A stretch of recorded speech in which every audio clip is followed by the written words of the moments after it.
दासी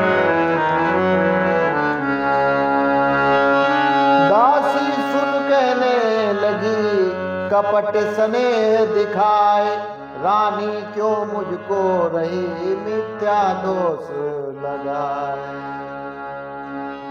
मैंने कहकर बस एक बार रानी सारा फल पाया है, रानी सारा फल पाया है भाग्य हमारा ही खोटा जो तुमने दोष लगाया है।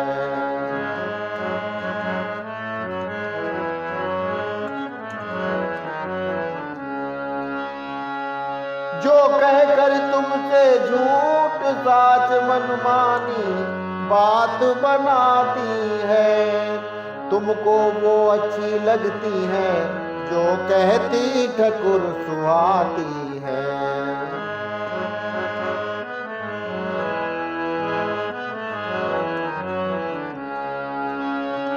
महारानी जी करके कपट महाराज ने जाल रचाया है, महाराज ने जाल रचाया है। श्री भरत लाल को इसीलिए देखो न मिसाल पठाया है।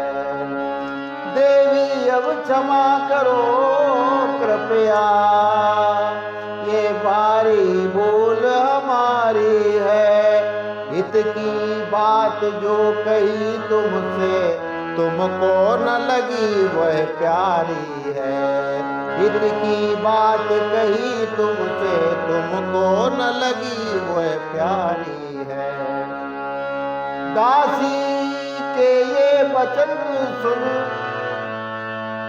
अमित प्रेम पहचान, कुछ रानी विश्वास कर बोली पुण्य सच मान। ये दासी है क्या वेद हरी, इसमें सचमुच बतला दे तू, इसमें सचमुच बतला दे तू।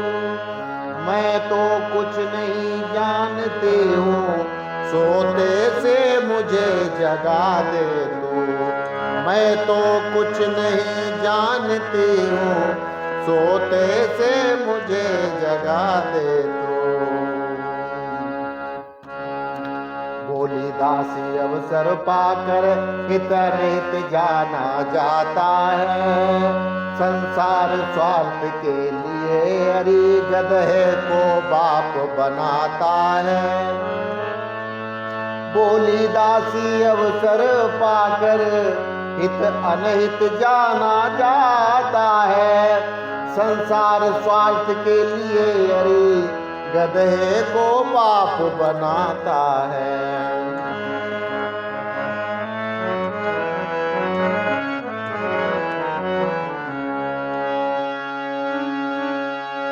रानी विवाह से प्रथम मोर सिर ऊपर शोभा पाता है, सिर ऊपर शोभा पाता है। वही भावर पड़ जाने पर नदियों में फेंका जाता है, वही भावर पड़ जाने पर नदियों में फेंका जाता है।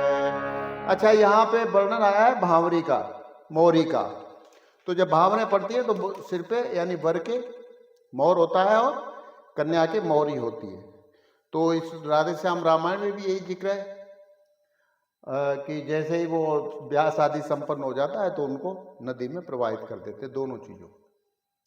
और तुलसीदास ने भी कहा है कि वक्त पड़े कुछ और है और वक्त कड़े कुछ और तुलसी भांवर के पड़े नदी सिरावे मोर।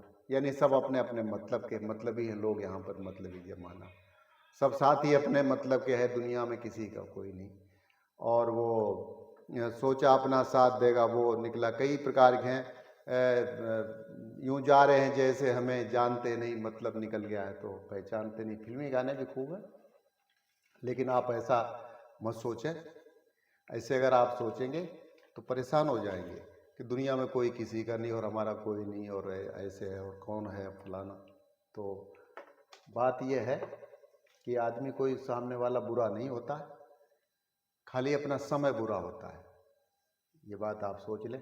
जैसे कि आप ऐसे देखो कि आपने कभी कहा बोले जयपुर वाले वो पंडित जी है, गुरु जी बहुत बढ़िया कथा करते हैं, इतनी बढ़िया करते हैं, बहुत सुंदर राम कथा करते हैं, उनको बुलाया जाए।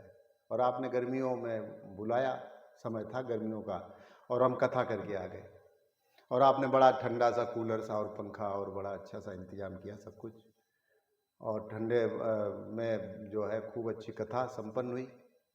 और वही दोबारा मौका लगा तो जनवरी फरवरी थी, तो उसमें क्या है कि अर्चना ने वो पंखा चला दिया, तो रानी द्विवेदी जी ने वो ठंडा बर्फ़ पिला दी, और वो जो है ना उधर से सुनीता नेगी जी ने भी वो कूलर चला दिया। अब हुआ क्या, आप लोग तो वही थे जो गर्मियों में थे, समय हमारा बदल गया। तो अब एक बात बताओ, अब सुबह जब हम सो के उठेंगे कि हमें उठाया जाएगा है? तो समय जो है वो बदलता है आदमी का। आदमी कोई नहीं बदलता, वो स्वभाव जो है ना उसका वो का वो ही रहता। कभी उसका ऐसा स्वभाव था जो आपके माफिक हो गया, और कभी ऐसा स्वभाव नहीं, समय आपका खराब था तो उसका स्वभाव जो है वो माफिक नहीं हो पाया। तो लोग नहीं बदलते हैं, क्योंकि स्वभाव ऐसी चीज़ है वो बदला नहीं जा सकता। वो भजन कीर्तन सत्संग से या फिर दीक्षा से उसको बदला जा सकता है। और बाकी शिक्षा से जो है वो बुद्धिमान आदमी बन सकता है। हमारे यहाँ दो चीज़ें हैं इसीलिए, एक शिक्षा और दूसरी दीक्षा। शिक्षा जो है वो चेतन मन पे काम करती है, और दीक्षा अवचेतन मन पे काम करती है। तो शिक्षा शिक्षा कह के हम बहुत बुद्धिमान हो गए, सब कुछ हो गए, लेकिन दीक्षा का तो हमें पता नहीं। तो हमारे स्वभाव में परिवर्तन है, नहीं स्वभाव को बदलना बड़ा मुश्किल काम है। कभी नहीं, हृदय परिवर्तन तो हो सकता है, लेकिन स्वभाव नहीं बदला जा सकता। तो हमारे यहाँ दो चीज़ें हैं, शिक्षा और दीक्षा। तो शिक्षा के साथ साथ हम दीक्षा भी लेते रहे, जिससे कि हमारे स्वभाव में बदलाव आए। तो कहने का मतलब यह है कि सबसे हिलमिल चालिए नदी नाव संजोग, तुलसी संसार में भांत भांत के लोग, और सबसे हिलमिल चालिए नदी नाव संजोग। तो समय बदलता है तो हर इंसान बदल जाता है, और धरा बदलती है तो आसमान बदल जाता है, और वक्त खा जाए किसी पे तरस तो कलम का लिखा हर बयान बदल जाता है।